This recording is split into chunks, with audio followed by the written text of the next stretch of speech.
10,000 वर्ष त्रेतायुगामध्ये आहेत, मिळेल का?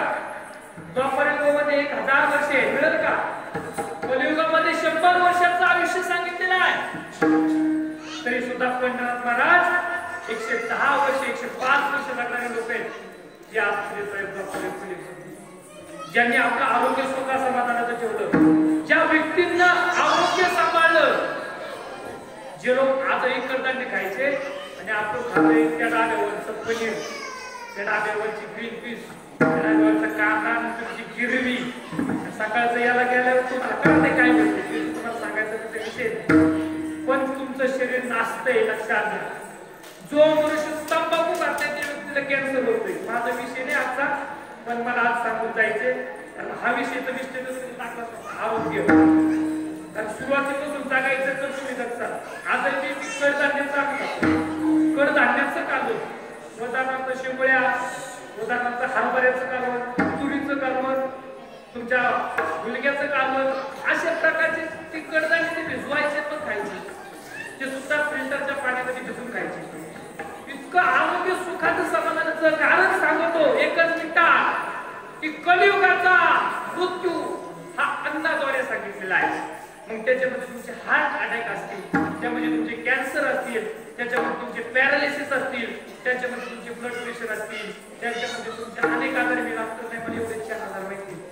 पण हे आजार आज तुम्हाला संपवण्यासाठी कलियुगात उतरलेले आहेत आणि हे कलियुग संपवणार आहे. कलियुगात मनुष्याचा भरवसा नाही, तो किती वर्ष जगेल, 100ची मर्यादा दिलेली आहे. पण तरी सुद्धा 10 वर्षात जाईल, 12 वर्षात जाईल, 40शीत जाईल, 45शीत जाईल, का 18 वर्षाचं लग्न झाल्यानंतर महिन्यात जाईल. भरवसा नाही.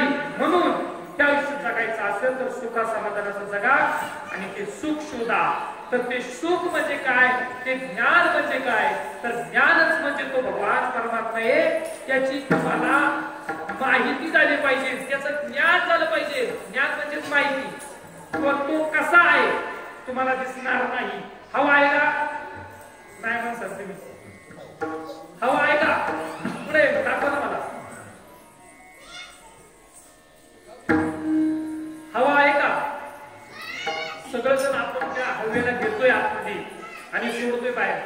ओहम सोहम ओहम सोहम, त्या स्वरूपाचा आपण त्या ठिकाणी श्वास घेतोय. ओहम सोहम ओहम सोहम. रामदेवाने आले आणि रामदेवाने काय करा, हातवर करा खाली, यावर सोडा खाली, घरात तेवढंच करण्याला बघा. हो का तुमचं? तर अशा पद्धतीचं असलेलं त्या भगवान परमात्म्याचं स्वरूप, त्या भगवान परमात्म्याचं ज्ञान आपल्याला झालं पाहिजे. काय झालंय, मी शेवटचा एक पॉइंट टाकला, तुम्ही वाचला असं. तो असा आहे आवश्यक की त्या ज्ञानामध्ये, त्या युगामध्ये आम्हाला एकच गोष्ट सांगायची, म्हणजे कोणती, तर कलियुगात आम्ही कसं जगायचं. मला ही शेवट सांगायची, मी पण सुरुवात सांगायचे, कारण मला माहिती माझे फार टाईम कमी. आता 11 मिनिटं म्हणजे 19 मिनिटं झाले, अजून फार 15 मिनिटं मला बोलायला वेळ मिळेल, मला माहिती आहे. लक्षात घ्या की या कलियुगामध्ये जगत असताना संतत्वाचं कलियुग कसं आहे आणि कसं जगायचंय. कारण थोडासा त्रास होईल, पण नक्कीच अमरत्व झाल्याशिवाय राहणार नाही. कारण 4 वर्ष त्या बाबांना जाऊन सुद्धा त्या बाबांची मुलं ज्या व्यक्तीला विसरले नाही, ही पुण्याई त्या व्यक्तीची आहे. तो व्यक्ती काय करत होता, कसं केलं त्यांनी, पण त्यांनी ते उभं केलं. ह्या गोष्टीला फार महत्व आहे. ज्या व्यक्तीकडं आज पाहून त्यांची मुलं जगत आहेत, 3 मुली आणि 3 मुलं, सगळं 3 त्यांनी करून ठेवलं आणि ह्या मुलांना आपल्या पायावरती उभं केलं. आज तेवढं लागून येणं, एवढं प्रस्तावित तयार करणं सोपी गोष्ट नाही. आमच्या ओरडत आता तरी आम्हाला कुठंतरी चांगलं वाटायला लागले, पण तेवढं प्रस्तुत करण्याकरता फार तुम्हाला कष्ट जातील. पण कलियुगात संतत्व जगा.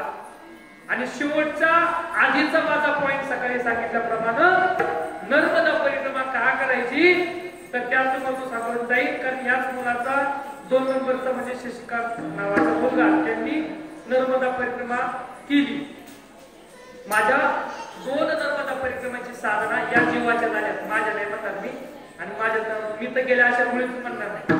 पण या जीवाकडून त्या शिवामध्ये स्वरूप आल्यानंतर जीव शिव सम ते झाल्यानंतर जीव शिव सम बोलल्यानंतर त्या जीवातून काही स्वरूपाच्या साधना करून घेतल्या जातात. त्यामध्ये पंढरीची वारी आहे माझी घरी आणि करे तीर्थगत. पंढरीची वारी आम्ही केली, आमच्या कुटुंबानं केली, आमच्या कुळानं केली.